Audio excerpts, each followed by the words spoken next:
Hello, space fairies. I love flying. I love airports. I love being on a plane and making a little nest for myself and just scrolling through every single on-demand movie, even though I know I'm just going to watch National Treasure. And because my whole family and a handful of my friends seem to just enjoy living on other continents, I go to airports quite a lot. My mum's been living in New Zealand since I was 14 years old, and once a year I would fly out to see her, either during the summer or on the Christmas break, or sometimes I would just leave school. That would happen. Don't know if you know, but New Zealand, that's pretty far away from England. I used to know exactly how far, now I just know it's at least 12 miles. It's like a 24-hour flight, and if you get the cheaper flights, like I did, you can end up switching planes twice. So this is understandably quite a scary thing for two parents to let their teenage daughter do alone. Luckily, at the time, I do not know if this is still true, but they used to have a program for unaccompanied minors, quote unquote, where if a child is traveling alone, they're given an actual personal flight attendant who just escorts them for their entire journey. This means that this flight attendant checks in for them, rushes them through security, gets them on the plane first, walks them to their seat, stands over them and goes, "Do your belt up, and this is how," and then they leave for a bit, and then you're just on the plane. But then, if the plane stops somewhere, they collect the child from their seat, get them off the plane first, fill in all their paperwork for them, walk them to the next plane, and so on. I travelled as an unaccompanied minor a few years in a row, and it meant that I never queued once. It was a beautiful time in my life that I did not appreciate until I'm now an adult and queue always. And I never touched any of the paperwork because those were things for adults to worry about, and I was playing Bejeweled Blitz. And so, it was just kind of their job to make sure I managed to somehow survive the 11,000 mile or so journey in one piece.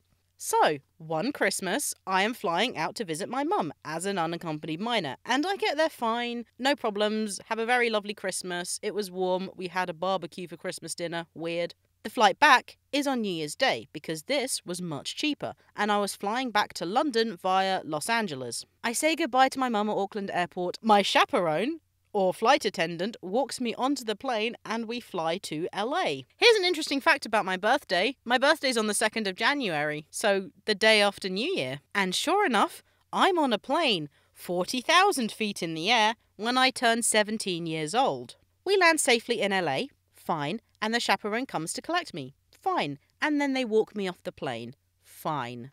The second I set foot on solid ground, the chaperone turns to me and they genuinely say, "This is as far as I can take you," like they're a cab driver in a horror movie, and then they just leave. They left me. Turns out, for this particular airline, and I'm not going to name and shame because I can't remember, the age cutoff for unaccompanied minors was 17 years old. And because I turned 17 in the air, as soon as I left the plane, they were legally not allowed to chaperone me anymore. That's slightly less fine than previous. Now, I consider myself a pretty good problem solver. And I was 17, I wasn't just like some dumb kid, but let's assess. I'd never been to LA. I'd never flown without help.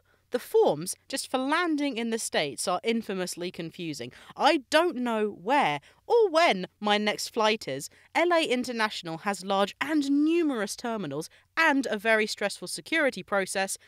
Also, did I mention it's my birthday? So I'm standing there at the wrong gate, don't even know where my luggage is, and so far no one else has come off the plane. So I just wait a bit, and when people start pouring through in droves, I hone in on this one elderly couple with very strong Cockney accents, and I follow them. Don't know if they knew I was following them, but there I was. And you know what? Good thing I did, because honestly, I don't know how far I would have gotten otherwise, because turns out I needed to fill in my landing form, go through an immigration check, go to baggage claim, pick up my bag, catch a bus to a different part of the airport, find a new check-in desk, which was unmarked by the way, check my baggage back onto the new flight, go through another security check where you have to take your shoes off and give them your water, before being turned out into the departure lounge where I lost track of the old couple. And none of the gates were labelled. You literally kind of just had to ask, which I did multiple times until someone said, "Hi, this is the gate for the flight to Heathrow Airport." So I did get there in the end. Obviously, I'm not recording this from Los Angeles Airport. And now I'm the most confident flyer. And I love long-haul flights, and I love planes and airports and even stopovers.